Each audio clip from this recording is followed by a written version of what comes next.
Welcome to the Cast Air University today, my friends. I'm Clint Kelly, owner of Cast Air. Today we're going to talk about Milky oil and tanks rusting out.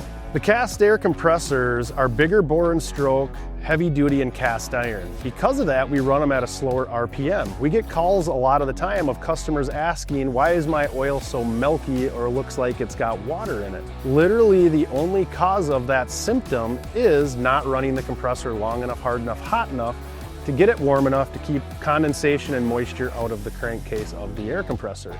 I always use the analogy of my grandma who lives in a small town. She drives once a week a block to the grocery store and a block to go to church. That short trip did not get her car warm enough, hot enough, running long enough to keep moisture out of her oil in her vehicle. Every time we change my grandma's oil, there's a little bit of water in it, and that's why we do more frequent oil changes for her, because we know she doesn't drive a lot to get the car warm enough, hot enough to keep moisture and condensation out of her oil. The same principle applies to the Cast Air air compressor pumps.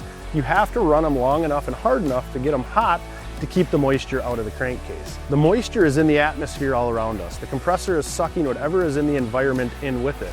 This also goes for if you have an application where your compressor is in a room with caustic materials, vapors in the air. We highly recommend not ingesting that into your air compressor and air system. So if you notice the compressor oil is milky, the one thing we recommend you do immediately is change that oil.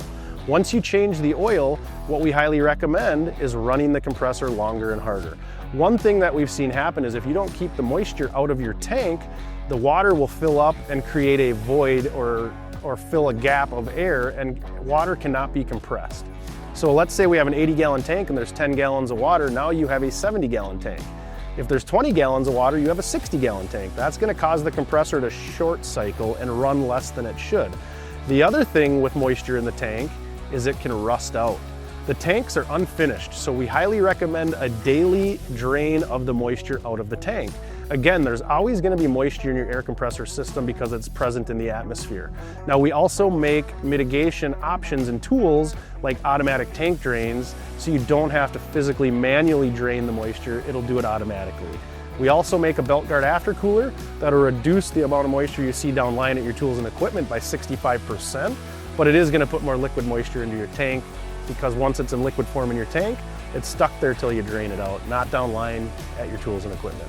Again, we also offer auto drains. I would highly recommend putting an auto drain on every compressor. Who wants to try to remember to manually drain that moisture out of your tank?